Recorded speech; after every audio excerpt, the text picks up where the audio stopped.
चलिए हम स्टार्ट करते हैं। सबसे पहले हमें स्ट्रेंथ ऑफ मटेरियल को जानने के लिए हमें जानना पड़ेगा व्हाट इज़ सॉलिड मैकेनिक्स। तो सॉलिड मैकेनिक्स क्या है हमारा? सॉलिड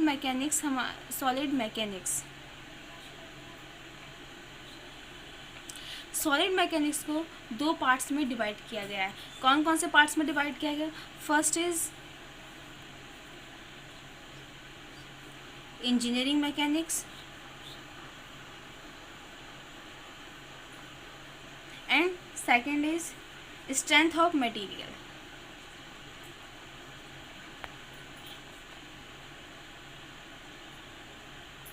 ये दोनों सॉलिड मैकेनिक्स का ही हिस्सा है। कॉलेज में हमें ये सब्जेक्ट अलग पढ़ाया जाता है and strength of material subject हमें अलग पढ़ाया जाता है।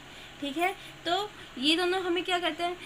अब एक ये है स्ट्रेंथ ऑफ मटेरियल, ये दोनों सॉलिड मैकेनिक्स का ही पार्ट है, बस हम कॉलेज में इसको अलग और इसको अलग स्टडी करते हैं। अब इन दोनों के बीच में क्या डिफरेंस है? What is the difference between engineering mechanics and strength of material? क्या होता है? वो इंजीनियरिंग मैकेनिक्स की वो ब्रांच जिसमें हम स्टडी ऑफ रिजिड बॉडी से डील करते हैं, what is that? This is engineering mechanics. And जिसमें हम डिफॉर्मेबल बॉडी के साथ डील करते हैं, that is strength of material. So सबसे पहले हम यहाँ पे इन दोनों की डेफिनेशन लिख लें। इंजीनियरिंग मैकेनिक्स में engineering mechanics branch of mechanics engineering in which we deal with study of rigid body, जिसमें हम रिजिड बॉडी की स्टडी करते हैं। And what is the strength of material? In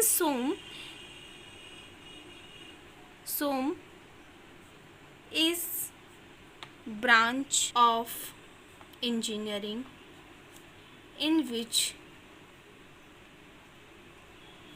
we deal with deformable body.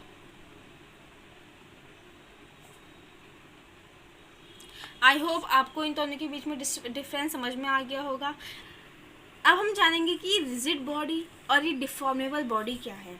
अब हमने पता चल गया कि इंजीनियरिंग मैकेनिक्स और स्ट्रेंथ ऑफ मटेरियल में हम किन किन चीज़ों के साथ डील करते हैं, लेकिन इसमें एक बड़ा ऑप्शन होता है, what is rigid body and what is deformable body. ये बहुत बार इंटरव्यू में भी बहुत लोगों से पूछा जाता है कि what is the difference between rigid body and what is the difference between deformable body. Rigid body क्या होता है? जैसे ये हमारा कोई एक ऑब्जेक्ट है, इसके हमने कोई दो पॉइंट्स ले लिए, पॉइंट्स ए एंड बी, इनके बीच की लेंथ हमने मान लिया L है। After applying load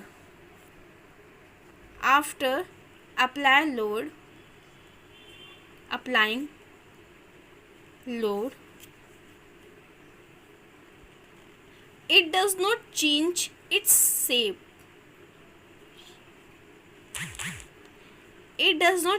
shape.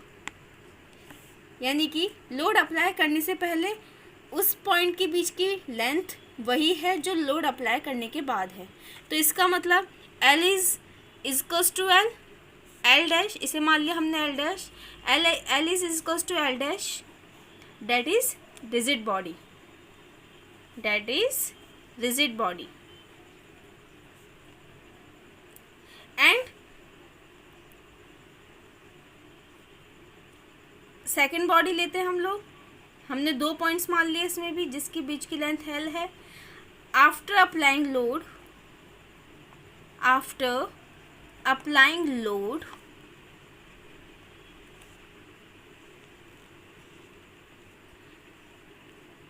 the length between these two points will be change. In short language, L is not equal to L dash या L is less than L dash. I hope ये point clear हो गया होगा। What is the different body and different between rigid body and deformable body, and that is deformable body.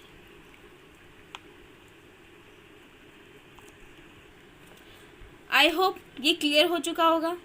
ये जो मैं पढ़ा रही हूँ आज मैं ये बेसिक पढ़ाऊँगी जिससे आपको क्लियर हो जाए कि स्ट्रेंथ ऑफ मटेरियल में क्या है और what is the difference between engineering mechanics and what is and strength of material.